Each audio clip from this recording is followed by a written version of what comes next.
Cook with Comali season 5ல மணிமேகலைக்கும் பிரியங்காவுக்கும் ஏற்பட்ட சண்டையில் இப்போ குக்கு வித் கோமாளி விட்டு மணிமேகலை வெளில வந்துட்டாங்க. இந்த விஷயத்தில் இப்போ மணிமேகலைக்கு ஆதரவாக குரேஷி சில விஷயங்களை தெரிவிச்சிருக்காரு. குக்கு வித் கோமாளி அப்படின்னு சொன்னாலே அந்த ஷோவோட வெற்றிக்கு முக்கியமான காரணமே அதில் வரக்கூடிய கோமாளிகள் தான். அந்த கோமாளிகளில் முக்கியமானவங்க மணிமேகலை ஒரு சில எபிசோட்ஸில் கோமாளியாகவும் சில எபிசோட்ஸில் ஆங்கராகவும் வந்துட்டு இருப்பாங்க. அப்படி தான் இப்போ சீசன் 5ல அவங்க ஒரு சில எபிசோட்ஸ் ஆங்கராக வரும்போது அவங்களுக்கும் பிரியங்காவுக்கும் இடையில பல மனக்கசப்பான விஷயங்கள் நடந்திருக்குதான்.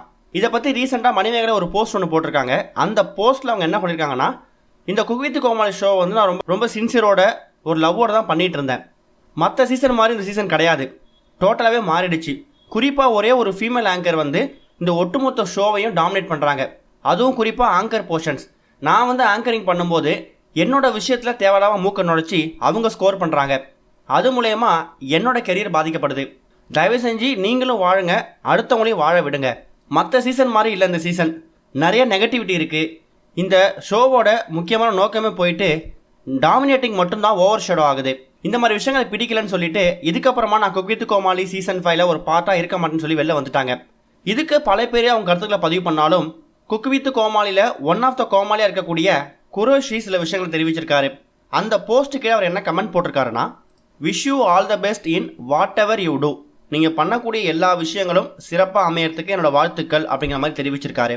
ஆக மொத்தத்தில் பிரியங்கா மேலே தான் தப்பு, மணிமேகலை மேலே எந்த தவறும் கிடையாது அப்படிங்கிறது இப்போ குரேஷியோட இந்த ஒரு போஸ்ட் மூலமாக கன்ஃபார்ம் ஆயிருக்கு.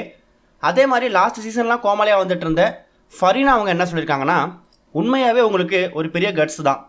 கண்டிப்பாக கரேஜ் அப்படிங்கிறது மற்றதை விட ரொம்ப ரொம்ப இம்பார்ட்டன்ட். கண்டிப்பாக நீங்கள் க்ளோ கேர்ள் தான் அப்படிங்கிற மாதிரி ஃபரீனா அவங்க கருத்தை பதிவு பண்ணியிருக்காங்க. அடுத்ததாக அனிதா சம்பத் அவங்க என்ன சொல்லியிருக்காங்கன்னா, உண்மையாகவே செம கட்ஸ் தான், ஆல் தி பெஸ்ட் மணின்னு சொல்லி அவங்க வாழ்த்துக்கள் தெரிவிச்சிருக்காங்க. இது மாதிரி பல செலிபிரிட்டிஸ் அப்புறம் ரசிகர்கள் மணிமேகலைக்கு ஆதரவாக தான் தெரிவிச்சிருக்காங்க.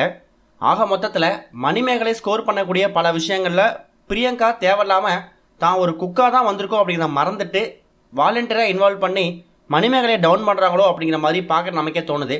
இதை பற்றி நீங்கள் என்ன நினைக்கிறீங்க அப்படிங்கிறத மறக்காமல் கமெண்ட்டில் ஷேர் பண்ணுங்கள்.